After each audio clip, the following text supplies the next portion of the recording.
Hi. എല്ലായിടവും നല്ല മഴയായിരിക്കും അല്ലേ? ഞാൻ ഇന്ന് പുറത്തൊന്നും പോകാൻ പറ്റിയില്ല. ഷൂട്ട് ചെയ്യാനേ വീടിനകത്ത് തന്നെ ഇരുന്നിട്ടാണ് ഇത് ചെയ്യുന്നത് കേട്ടോ. അപ്പോൾ ഞാൻ കഴിഞ്ഞ എപ്പിസോഡിൽ കരിനച്ചി ചെടിയുടെ വിറ്റെക്സ് നിഗുണ്ടായുടെ അതിൻ്റെ ആവാസ വ്യവസ്ഥയും പൊതുവായ സവിശേഷതകളും പരിചരണവും വളപ്രയോഗവും ഒക്കെ ആയിരുന്നു പറഞ്ഞിരുന്നത്. അപ്പോൾ അത് കാണാൻ താല്പര്യമുള്ളവർക്ക് മുൻ എപ്പിസോഡ് പോയി കാണാം. ഇത് ഏഷ്യയിൽ നിന്നുള്ള വലിയൊരു കുറ്റിച്ചെടിയാണ്. ഗന്ധവും ഉണ്ട്.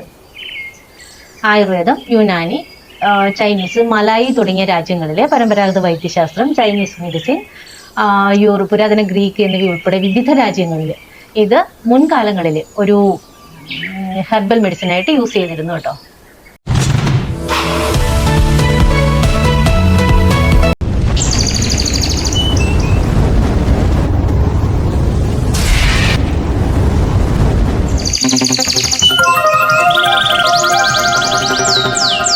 പരമ്പരാഗത കാലം മുതൽ തന്നെ ഈ ചെടി ഒരു പ്രധാന ഔഷധ സസ്യമായി പല പഠനങ്ങളും റിപ്പോർട്ട് ചെയ്തിട്ടുണ്ട്. ഇന്ത്യയിൽ ഇത് വിരുദ്ധ ബാഹ്യാവിഷ്കാരം, വേദന സംഹാരി, ആന്റി മൈക്രോബയൽ ഗുണങ്ങൾ എന്നിവയുൾപ്പെടെ വിവിധ ചികിത്സകൾക്കായി ഉപയോഗിച്ചിരുന്നു. പ്രത്യുൽപാദന വൈകല്യമുള്ള സ്ത്രീകളെ ചികിത്സിക്കുന്നതിനും പ്രസവശേഷം ശരീരത്തിന്റെ ആരോഗ്യം മെച്ചപ്പെടുത്തുന്നതിനും, നിബിഡോ കുറയ്ക്കുന്നതിനും, ചർമ്മ പ്രശ്നങ്ങൾ ചികിത്സിക്കുന്നതിനും, ദഹനനാളത്തിന്റെ രോഗലക്ഷണങ്ങൾ ഭേദമാക്കുന്നതിനും, പനി, വാതം മുതലായവ സുഖപ്പെടുത്തുന്നതിനും അങ്ങനെ ധാരാളം രോഗാവസ്ഥകൾ ചികിത്സിക്കുന്നതിന് കരിനച്ചി ഉപയോഗിച്ചിരുന്നു.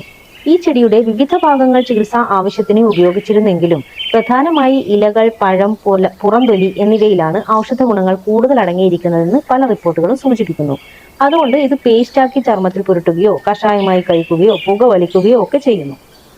ഇന്ത്യയിലും മലേഷ്യയിലും ഈ ചെടിയുടെ തൊലി, പഴം, ഇല എന്നിവ പ്രസവശേഷം സ്ത്രീകൾക്ക് ഔഷധമായി നൽകിയിരുന്നു. ഈ ചെടിയുടെ നീര് സ്ത്രീകളുടെ മുലപ്പാൽ വർദ്ധിപ്പിക്കാൻ സഹായിക്കുമെന്ന് അവർ വിശ്വസിക്കുന്നു.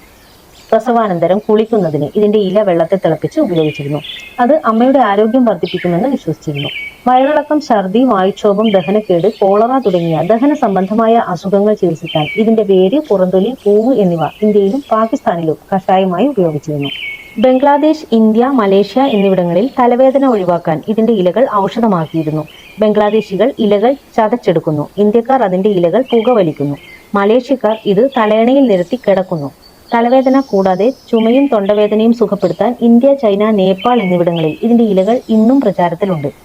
അത് അവർ ജ്യൂസ് ആക്കിയാണ് ഉപയോഗിക്കുന്നത്.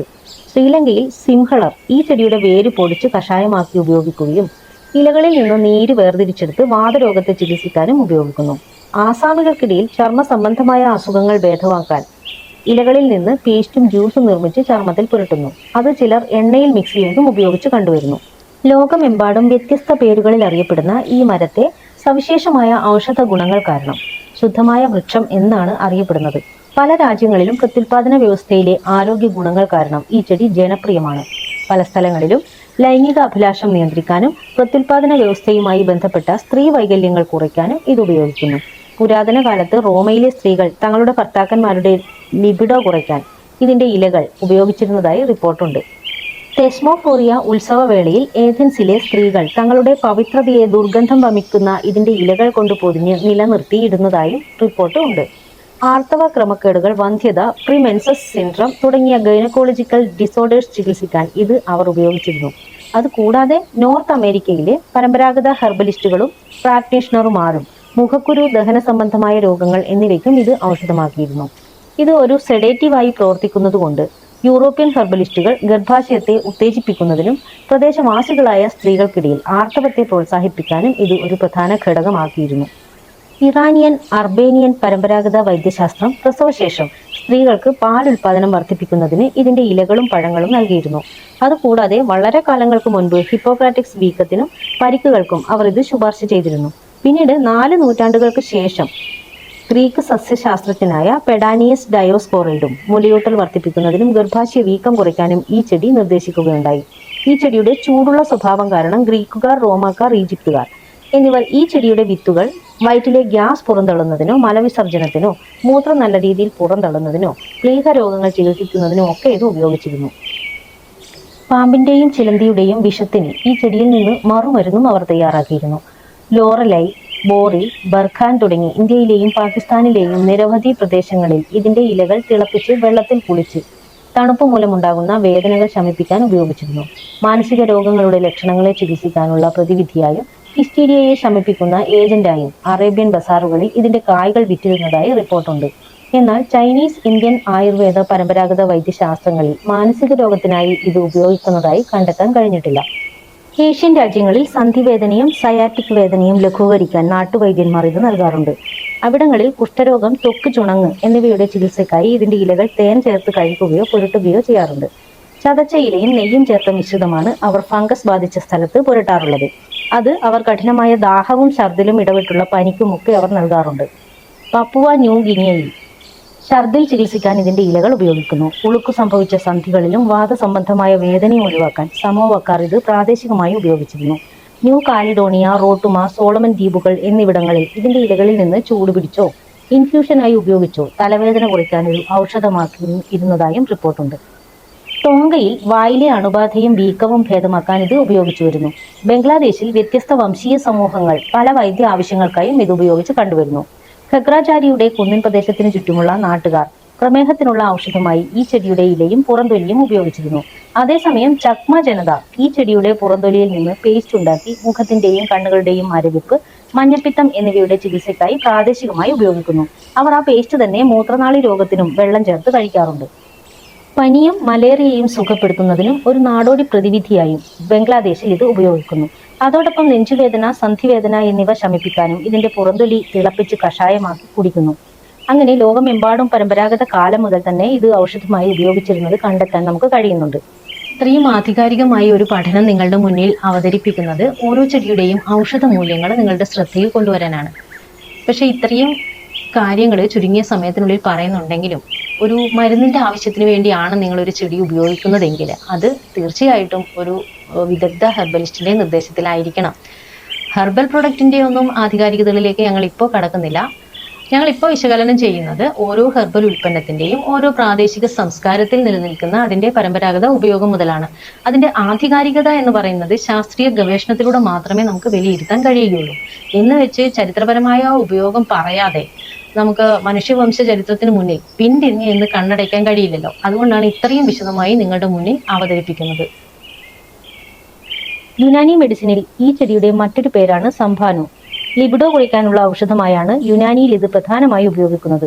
നൂറ്റാണ്ടുകളായി സന്ധിവാദത്തിന്റെയും മറ്റു രോഗങ്ങളുടെയും ലക്ഷണങ്ങളിൽ നിന്ന് മുക്തി നേടാനായി ആയുർവേദ പരിശീലകർ ഇത് ഉപയോഗിച്ചു വരുന്നു. ആർത്രൈറ്റിക്, റുമാറ്റിക് വേദന എന്നിവ ഒഴിവാക്കാനാണ് കരിനൊച്ചി സാധാരണയായി ഉപയോഗിക്കുന്നത്. ഇതിന്റെ ആന്റി ഇൻഫ്ലമേറ്ററി, വേദന സംഹാരിയായ ഗുണങ്ങൾ കാരണം ആയുർവേദ ഔഷധങ്ങൾ നിർമ്മിക്കാനും ഇത് ഉപയോഗിക്കുന്നു. ഇത് സന്ധികളിലെ നീർവീക്കം കുറയ്ക്കുകയും കരിനൊച്ചിയുടെ ഇലയിട്ട് തിളപ്പിച്ച വെള്ളത്തിൽ കുളിക്കുന്നത് സന്ധിവാദം, വാദം എന്നിവയാൽ ബുദ്ധിമുട്ടുന്ന ആളുകൾക്ക് ഒരു പ്രതിവിധിയുമാണ്. ചുമയ്ക്കും മറ്റ് ശ്വാസകോശ സംബന്ധമായ അസുഖങ്ങൾക്കും കരിനൊച്ചി ഫലപ്രദമാണ്. കരിനൊച്ചി ഇലകൾ നിറച്ച തലയണയിൽ ഉറങ്ങുന്നത് സൈനസ് മൂലമുണ്ടാകുന്ന കഫവും തലവേദനയും ഒഴിവാക്കി ശ്വാസനാളങ്ങൾ വൃത്തിയാക്കും. ഇതിന്റെ ഇല, പുറന്തൊലി, വേരുകൾ എന്നിവ ചർമ്മത്തിലെ വ്രണവും ചൊറിച്ചിലും ശമിപ്പിക്കുന്നു. വിഷമുള്ള ചിലന്തികളുടെയും പാമ്പുകളുടെയും കടിക്കുള്ള പ്രതിവിധിയായും ഇത് ഉപയോഗിക്കുന്നു. ഇത് വയറ്റിലെ വിരകളെയും മലീനസമായ സ്രവങ്ങളെയും പുറന്തള്ളി അൾസറും മറ്റു വ്രണങ്ങളും അണുവിമുക്തമാക്കുന്നു. കരിനൊച്ചിയുടെ ഇലയുടെ നീര് കടുകെണ്ണയിൽ തിളപ്പിച്ച് കുടിക്കുന്നത് കുട്ടികളിലെ ചെവിയിലെ അണുബാധയ്ക്ക് ഫലപ്രദമായ ഔഷധമാണ്. രോഗം ബാധിച്ച ചെവിയിൽ ഇത് തുള്ളിമരുന്നായി നൽകാറുണ്ട്. വയറുവേദന, കുടലിലെ വിരകൾ, വായുവിന്റെ പ്രശ്നങ്ങൾ, നീർവീക്കം തുടങ്ങിയ നിരവധി ആമാശയ പ്രശ്നങ്ങൾക്കും കരിനൊച്ചി ഉപയോഗിക്കുന്നു. ആയുർവേദത്തിൽ ഇങ്ങനെ ധാരാളം ഔഷധ ഗുണങ്ങൾ ഉണ്ടെങ്കിലും ഇത് ഫലപ്രദമായ ഒരു കീടനാശിനി കൂടിയാണ്. ധാന്യ സംഭരണ സ്ഥലങ്ങളിൽ കീടങ്ങളെ അകറ്റാൻ ഇതിന്റെ ഉണങ്ങിയ ഇലകൾ ഉപയോഗിക്കുന്നു. നിങ്ങളുടെ വീട്ടുമുറ്റത്ത് ഈ ചെടി വളർത്തുന്നത് കൊതുക് പോലുള്ള പ്രാണികളെ അകറ്റാൻ സഹായിക്കും. ഓരോ ചെടികളെക്കുറിച്ചും പഠിക്കുമ്പോൾ അതിന്റെ പാർശ്വഫലങ്ങളും ഞങ്ങൾ എടുത്തു പറയാറുണ്ട്. ഇത് ചെടികളോട് അലർജിയുള്ള വ്യക്തികളിൽ അലർജി പ്രതിപ്രവർത്തനങ്ങൾക്ക് കാരണമായേക്കാം. അത് ചർമ്മത്തിൽ തിണർപ്പ്, ചൊറിച്ചിൽ, നീർക്കെട്ട് എന്നിവ പ്രകടമാക്കാം. ഇതിന്റെ ഉയർന്ന ഡോസോ നീണ്ടു നിൽക്കുന്ന ഉപയോഗമോ പോക്കാനം, ഛർദിൽ, വയറിളക്കം, വയറുവേദന തുടങ്ങിയ ദഹനനാളത്തിലെ അസ്വസ്ഥതകൾക്ക് കാരണമായേക്കാം. ഇതിന് ഹോർമോൺ ബാലൻസിനെ സ്വാധീനിക്കാൻ കഴിയുന്നതുകൊണ്ട് ഇത് അമിതമായി ഉപയോഗിച്ചാൽ ഹോർമോൺ സെൻസിറ്റീവ് അവസ്ഥയുള്ള സ്ത്രീകളിൽ ആർത്തവ ക്രമക്കേടുകൾക്കോ ഹോർമോൺ തകരാറുകൾക്കോ കാരണമായേക്കാം. അതുകൊണ്ട് തന്നെ സ്ഥാനാർബുദം, ഗർഭാശയ മുഴകൾ, എൻഡോമെട്രിയോസിസ് അല്ലെങ്കിൽ പോളിസിസ്റ്റിക് ഓവറി സിസ്റ്റം പോലുള്ള അവസ്ഥയുള്ള വ്യക്തികൾ ജാഗ്രത പാലിക്കണം. അതുപോലെ ഇത് മറ്റു മരുന്നുകളുമായി ഇടപഴകിയേക്കാം. ഉദാഹരണത്തിന് ഗർഭനിരോധന ഗുളിക പോലുള്ളവ. ഇതുപോലുള്ള മരുന്ന് കഴിക്കുന്നവർ നിങ്ങളുടെ ആരോഗ്യ വിദഗ്ധരുടെ നിർദ്ദേശപ്രകാരം മാത്രം കരിനൊച്ചി ഉപയോഗിക്കുക. ഈ ചെടിയുടെ ഉപയോഗം സൂര്യപ്രകാശത്തോടുള്ള സംവേദനക്ഷമത വർദ്ധിപ്പിക്കാനുള്ള സാധ്യതയുണ്ട്. അതുകൊണ്ട് തന്നെ സൂര്യപ്രകാശത്തിൽ ദീർഘനേരം നിന്നാൽ സൂര്യാതപം പോലുള്ള ചർമ്മ പ്രകോപനത്തിന് ഇടയായേക്കാം. ഗർഭിണികളും മുലയൂട്ടുന്ന സ്ത്രീകളും വൈദ്യ ഉപദേശം കൂടാതെ ഇത് ഉപയോഗിക്കരുത്. കാരണം ഗർഭകാലത്ത് മുലയൂട്ടുന്ന സമയത്തുമുള്ള ഇതിന്റെ ഫലങ്ങൾ നന്നായി പഠനത്തിന് വിധേയമാക്കിയിട്ടില്ല. നിർദ്ദേശിക്കുന്ന ഡോസുകൾ പാലിക്കുകയും ഇടവേളകൾ നൽകിക്കൊണ്ട് ഔഷധ സസ്യങ്ങൾ ഉപയോഗിക്കുന്നതും പാർശ്വഫലങ്ങൾ കുറയ്ക്കും. ഏത് ഔഷധ സസ്യത്തിന്റെയും ദീർഘകാല ഉപയോഗം നിങ്ങളുടെ വിദഗ്ധ ഹെൽത്ത് കെയർ പ്രൊഫഷണലിന്റെ നിർദ്ദേശത്തിലായിരിക്കണം. ഇഷ്ടപ്പെട്ടെന്ന് വിചാരിക്കുന്നു. നിങ്ങളുടെ വിലയേറിയ അഭിപ്രായങ്ങളും നിർദ്ദേശങ്ങളും ഒക്കെ കമൻറ്റ് ചെയ്യുക. യൂട്യൂബിലാണ് വീഡിയോ കാണുന്നതെങ്കിൽ ലൈക്ക് ചെയ്ത് ഷെയർ ചെയ്ത് സബ്സ്ക്രൈബ് ചെയ്യുക. അതുപോലെ ഫേസ്ബുക്കിലാണ് വീഡിയോ കാണുന്നതെങ്കിൽ മറക്കാതെ ലൈക്ക് ചെയ്ത് ഷെയർ ചെയ്ത് ഈ പേജ് ഒന്ന് ഫോളോ ചെയ്യുക. അപ്പോൾ അടുത്തൊരു ചെടിയുമായിട്ട് വരുന്നത് വരെ